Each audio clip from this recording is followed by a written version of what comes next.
Assalamualaikum warahmatullahi wabarakatuh. Perkenalkan kami dari kelompok 9 yang beranggotakan Anggia Permana Putri dengan NIM 1903379. Yang kedua yaitu Nora Fauzia Daulay dengan NIM 1903319 dan Fania Angelia Putri dengan NIM 190336067. Pada video kali ini, kami akan mempresentasikan eksperimen fisika klasik dengan judul eksperimen rasio kapas scalar. Mata kuliah ini diampu oleh Ibu Fatni Rahmatina Rahim, SPD, MPD, dengan asisten dosen Mutiara Diat dan Kurnia Andini. Adapun tujuan dari eksperimen rasio kapasitas kalor ini, yaitu untuk menentukan rasio kapasitas kalor dari gas monoatomik dan diatomik. Selanjutnya akan dijelaskan oleh rekan saya, Anggia. Kepada Anggia, dipersilahkan. Terima kasih, moderator. Baiklah.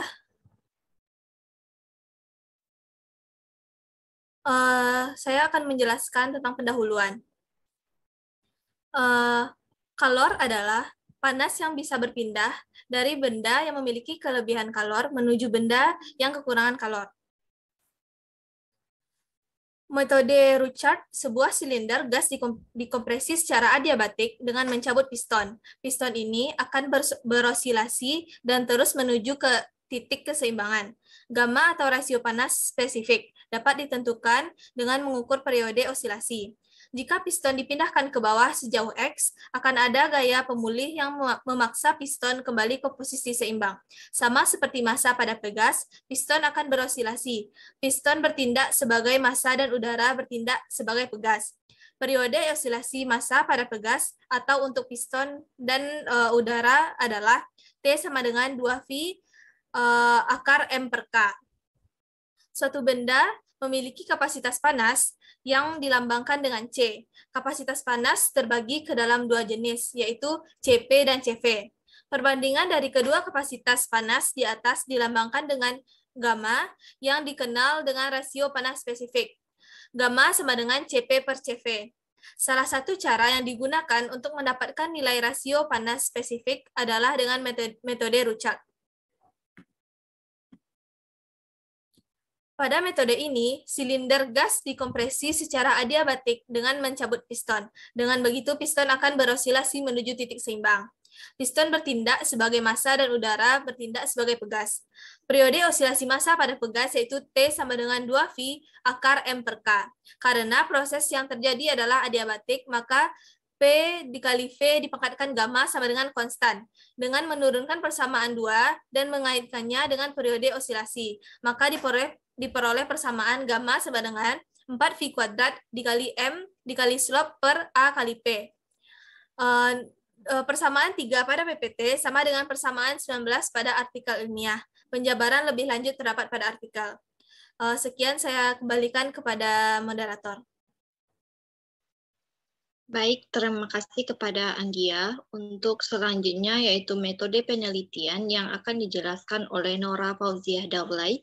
Kepada Nora dipersilahkan. Baiklah, terima kasih kepada moderator. Saya akan menjelaskan tentang metode penelitian. Nah, eksperimen kali ini merupakan eksperimen yang langsung kami lakukan di Laboratorium Fisika Lanjut, tepatnya di Universitas Negeri Padang. Nah, percobaan ini kami lakukan sebanyak 2 kali percobaan.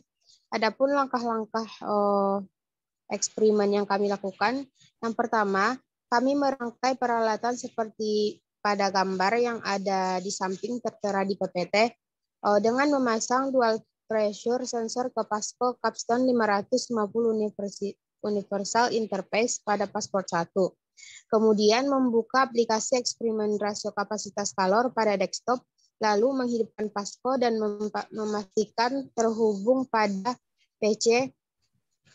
Kemudian ketiga, kami mencatat massa dan diameter yang tertera pada piston.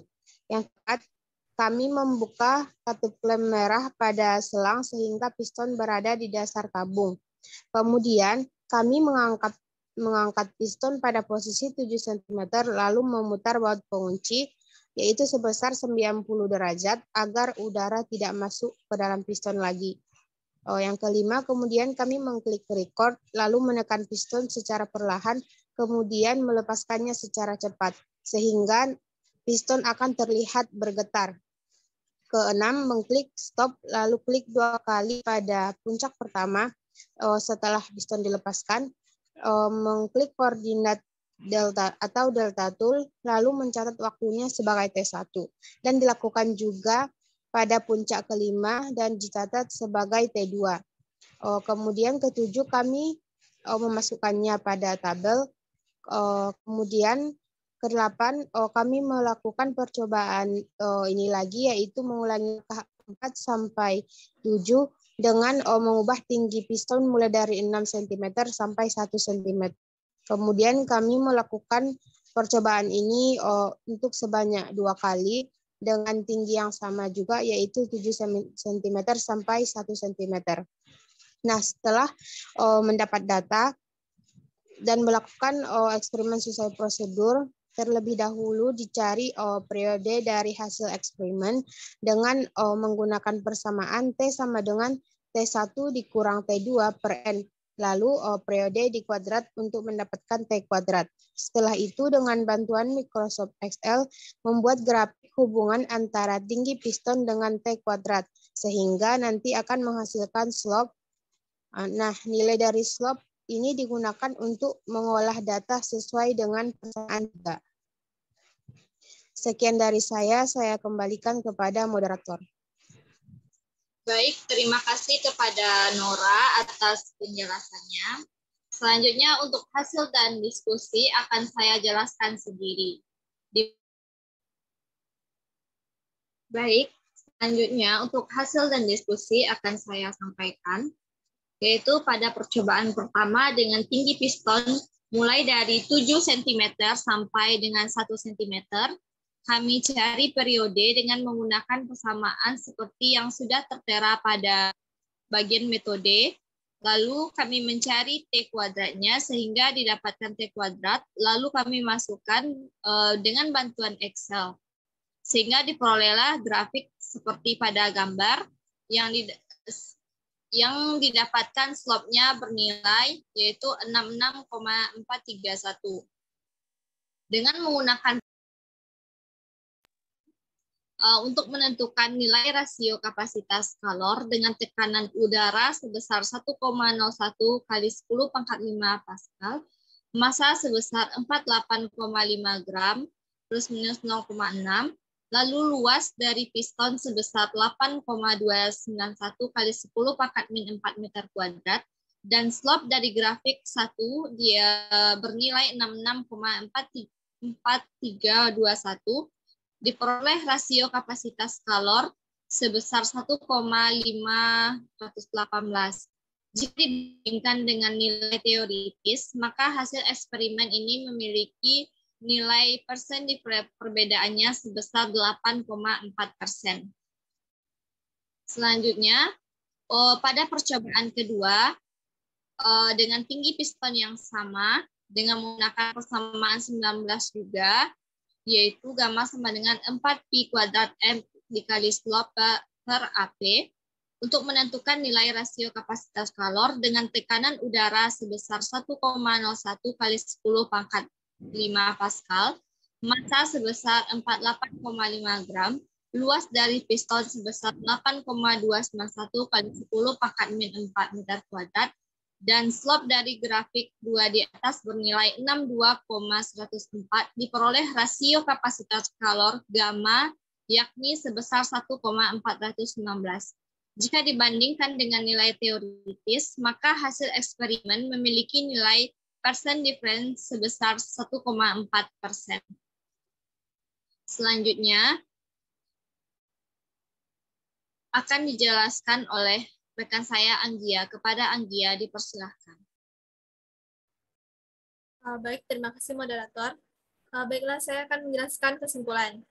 Kesimpulan dari eksperimen kami yaitu, berdasarkan eksperimen yang telah dilakukan, dapat disimpulkan bahwa nilai dari rasio kapasitas kalor diatomik dalam hal ini adalah udara sebesar 1,4. Namun, secara eksperimen yang kami lakukan, kami mendapatkan nilai dari rasio kapasitas kalor diatomik adalah 1,518 untuk percobaan pertama dan 1,419 untuk percobaan kedua. Jadi, bisa dikatakan nilai teoritis dan nilai secara eksperimen rasio kapasitas kalor tidak jauh berbeda atau hampir sama. Saya kembalikan kepada moderator. Baik, terima kasih kepada Anggia. Sekian presentasi dari kelompok kami. Jika ada kesalahan kami minta maaf. Kami akhiri dengan Assalamualaikum warahmatullahi wabarakatuh.